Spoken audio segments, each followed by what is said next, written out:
Hey, what's going on? YST here. Welcome back to another Raid Shadow Legends video. On this one today, we've got a no unkillable, no counter-attack, 2-to-1 ratio team that can exceed the limits of over 100 million on the Ultra Nightmare Clan Boss. This team was very fun to build and it was inspired by Ian Gaming, so a big shout out to you. But I believe that in his composition he used Sandlash Survivor.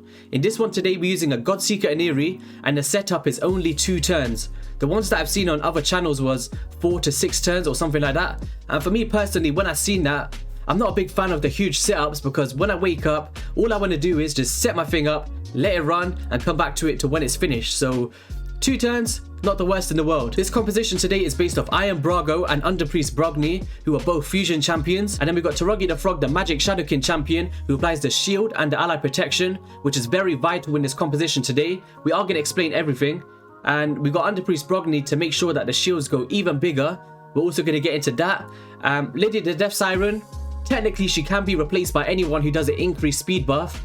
But for this composition today, she applies way too much to pass up on. She has decreased defense, weaken, block buffs, poison sensitivity, increased speed and strengthen. And all of those things together just pull out wonders which you're going to see today. Godseeker Aniri, she's there for the AoE heals and she's also there for the extension of our buffs. It really is a mastermind of a composition and it's purely based off ally protection, increased defense, shields, making the shields even bigger. And then we got the healing from the Underpriest Brogni and Godseeker Aniri. We got decreased attack, block buffs, decreased defense, weaken. It's a perfect thing put together and the results are just amazing. So without further ado guys, let's get right into the video.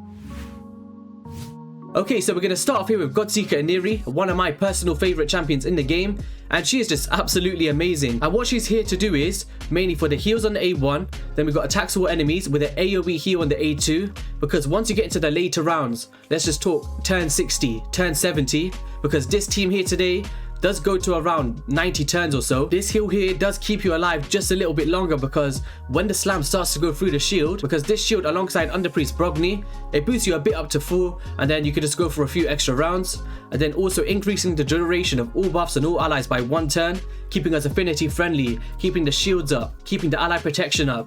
It's very vital to have this in as champion. And if you do not have a Godseeker Aniri, you could use a Sandlash Survivor, who's a spirit champion from the Orcs faction. So Godseeker Aniri, my favourite, but it also works with a Sandlash Survivor. And then revives a dead ally. We'd have to worry about that today. And then increases the amount of healing on all allies by 10%. This is also a really good passive effect. Artifact wise, we've got a double speed set and just an off-piece set. We've got speed here, speed and crit rate. We've got defense with a nice crit damage roll here. We've got crit rate on the gloves. The reason for this is when I first tried this composition, I went the traditional route and I went defense, HP percent on everything, because that's kind of what we was taught to do. But with Godseeker Aniri and pretty much all of my champions, I've tried to get as close to 100% crit rate as possible because it does bump up the damage over time and it didn't really affect the survivability. Even if I was putting full HP percent and defense percent, I was lasting to the exact same round than using a crit rate on these champions. So it just kind of depends on you. You're going to have to do a few runs, trial it out, but I would definitely go for crit rate on most of your champions. Defense on the chest plate, speed on the boots, then we got accuracy here, defense on the amulet, and then we got defense on the ring. Mastery wise, we've gone the offense tree, if it wants to let me click on it.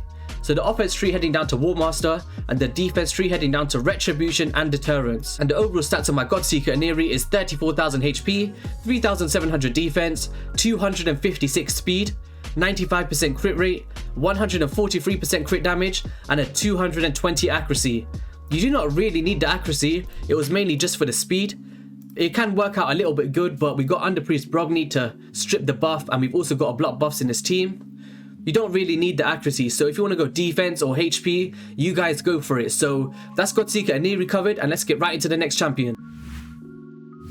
So let's address the frog in the room, Toragi the Frog. One of my favourite champions since building him out. He's kind of overdue to kind of be showcased. I've been teasing it a little bit for a long time, but Toragi the Frog, here he is, and he looks absolutely beautiful. But this champion here today, he's rocking a Star Wars kit that you may see on the right hand side, and the reason for this is I just want to mitigate a little bit of the heat coming his way because he does have the ally protection on, protecting our other champions. The Star Wars only works for the damage that goes directly from the clan boss onto Toragi.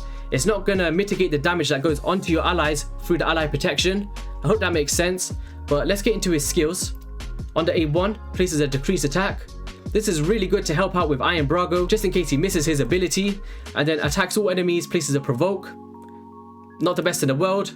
Then we've got the shield, equal to 15% of this champion's max HP. And we have built this champion with quite a lot of HP, guys. And then also places a 50% ally protection buff on all allies, except this champion for 2 turns. The ally protection in this game is arguably the best buff to ever come to the clan boss. You can argue with it if you want to, but I strongly believe it's impossible to get past stage 60 or 70 without ally protection. And Toragi the Frog, in my personal opinion, is the best epic that can do it for you with everything else that he brings to the table. And then he also heals this champion by 25% of their max HP and places a 30% reflect damage buff on them for 3 turns. This heal increases by 2.5% for each poison debuff on the enemy team. And that kind of coincides with his passive, where each time he's attacked, there's a 50% chance of placing a 5% poison debuff.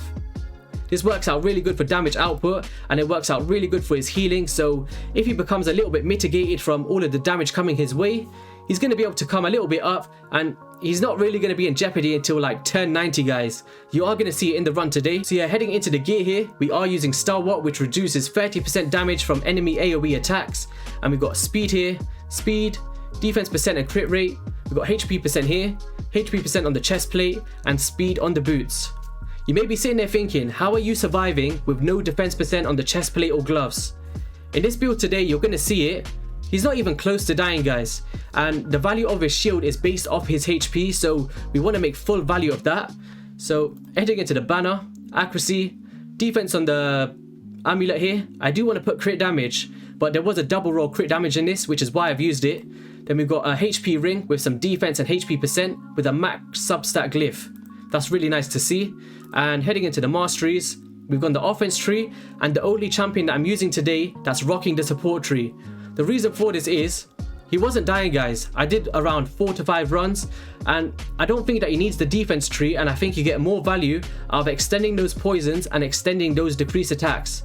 It works out really good in the clan boss team. And let's head straight into the main stats here. So total stats at 70,000 HP.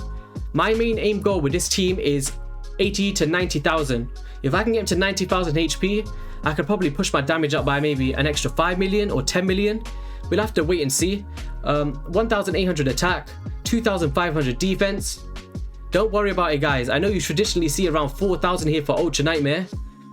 You're going to see it. It works out really good. Then he's got 225 speed, 68% crit rate, 109% crit damage, and a 234 accuracy, just to make sure he can land those poisons and land that decreased attack. So that's the beautiful frog there, and let's head right into the next champion. So Underpriest Brogni. In my personal opinion, the best fusion to ever come out to Raid Shadow Legends. This guy is so versatile in the faction wars, in the Doom Tower, in the clan boss, which is evident today, also in the arena defense or arena offense. He's just an overall solid champion, so if you have him, a big congratulations. So let's head into the skills first. So A1 applies the HP burn, which ticks really nice on the clan boss over the amount of runs that we're heading into. And then on the A2, attacks all enemies, has a 100% chance once booked of removing 1 random buff from all enemies. This is really good when you're facing affinity, so you can kind of strip that increased attack that the clan boss places, so you don't take as much of a hit.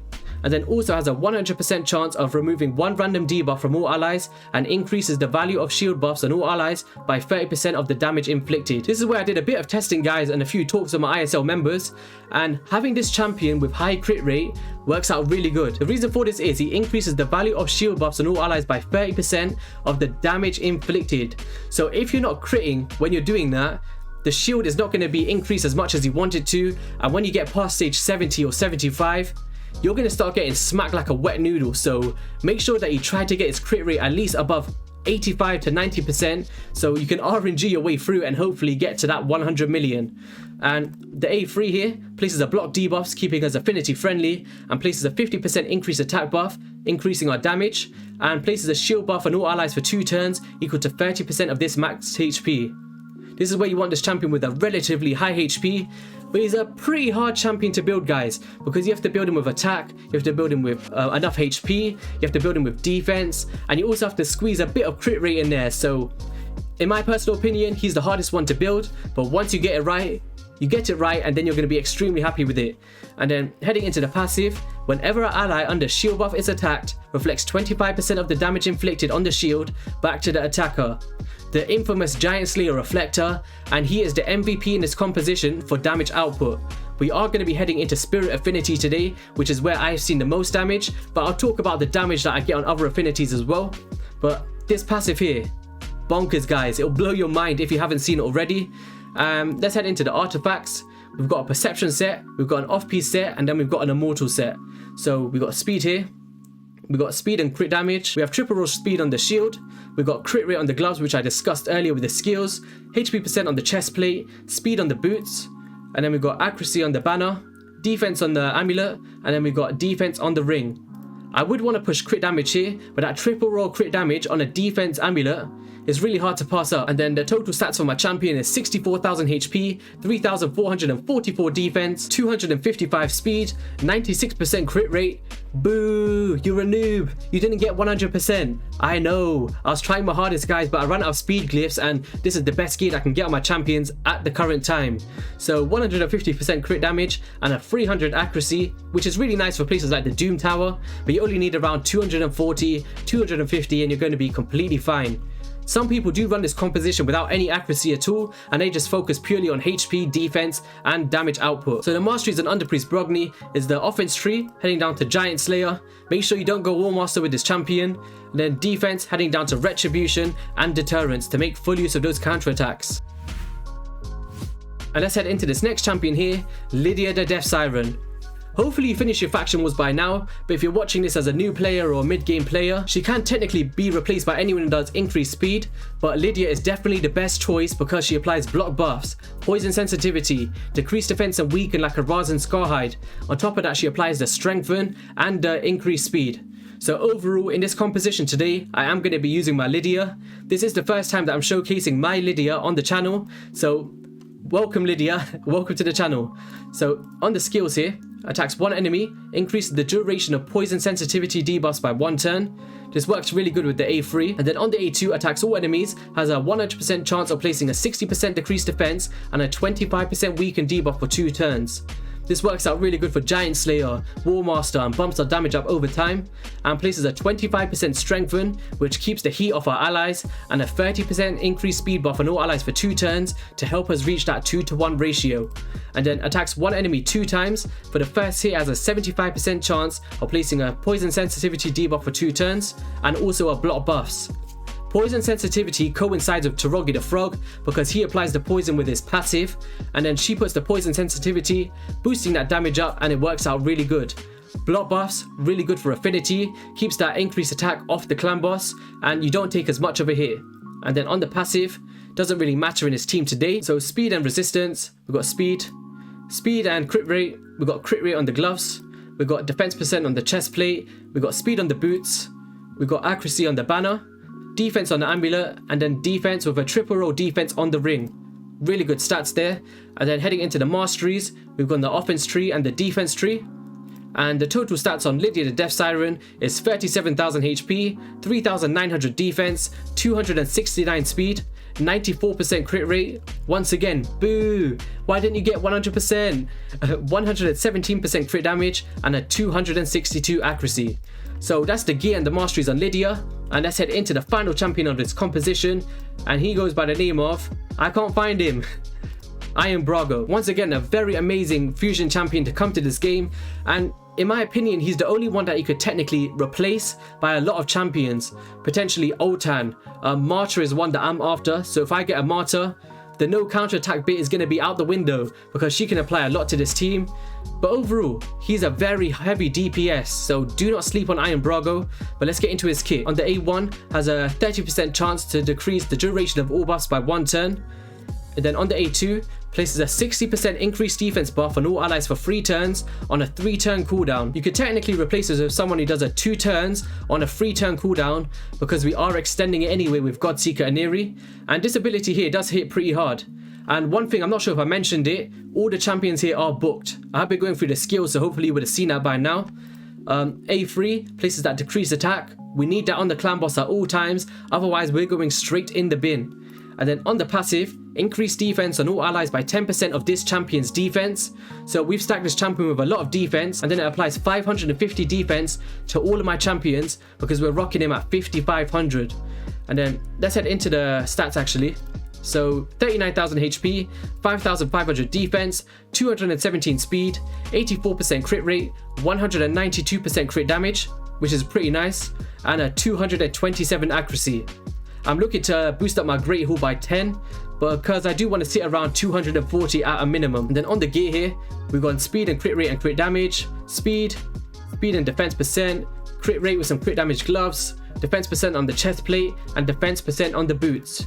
Then we got accuracy on the banner, defense on the amulet, and defense on the ring. And masteries, we got the offense tree and the defense tree. So that's all the champions that I'm using covered right there. So we got the heals from Godseeker Aniri and Toragi the Frog and Brogni. We got increased defense from Brago alongside decreased attack.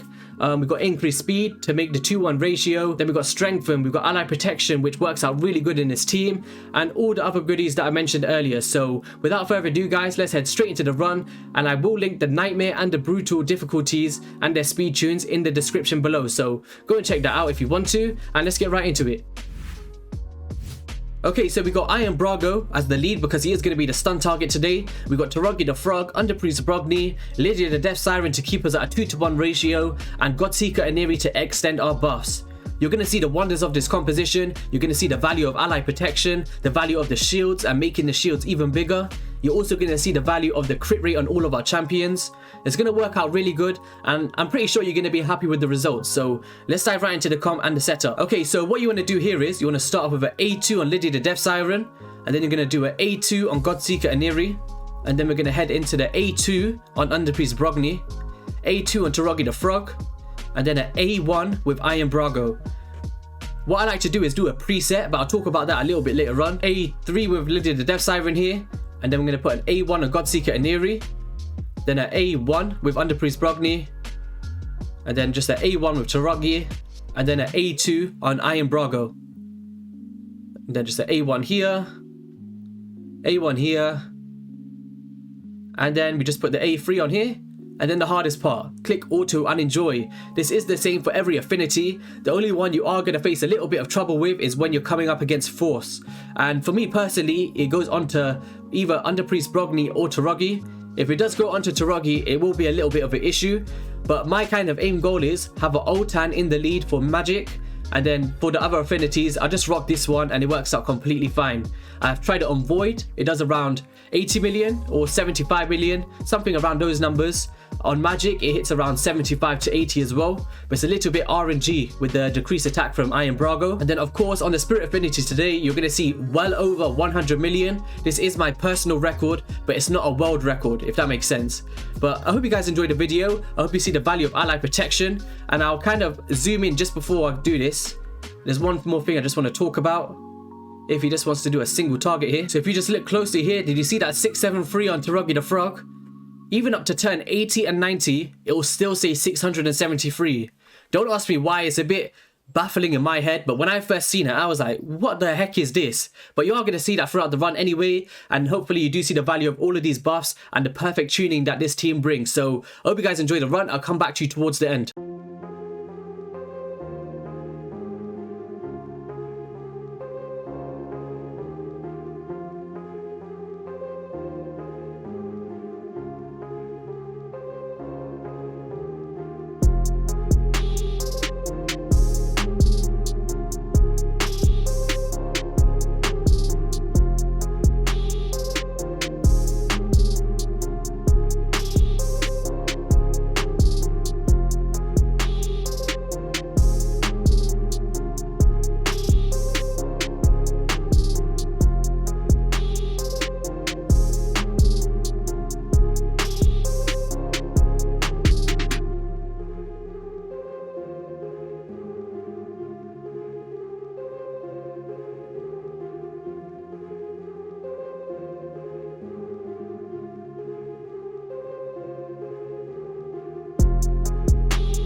So there you have it, guys. 118.4 million damage dealt, and it's absolutely amazing to watch, guys. Who would have thought around 1 year ago that you can hit over 100 million without counterattack, without Valkyrie, without unkillable comps, without Michaud?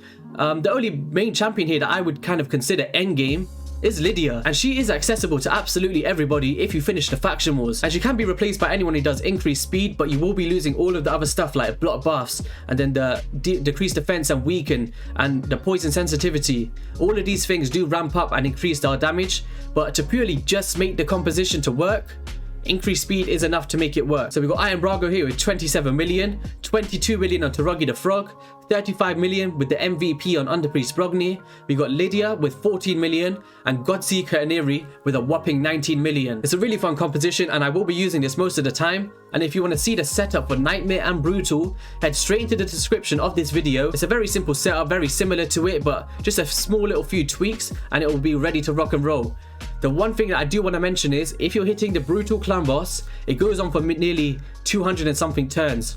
You need to cut it off by turn 135 or you're going to see an error message. If you see that, your damage is not going to count, and then you're going to have to rerun the run. So just bear that in mind, guys. So that's going to be all for the video. If you enjoyed it, please hit that like and subscribe button. It really does help out my channel. And if you want to see any other compositions using other champions, feel free to use the comment section to kind of voice your opinion. So see you guys on the next one. Peace.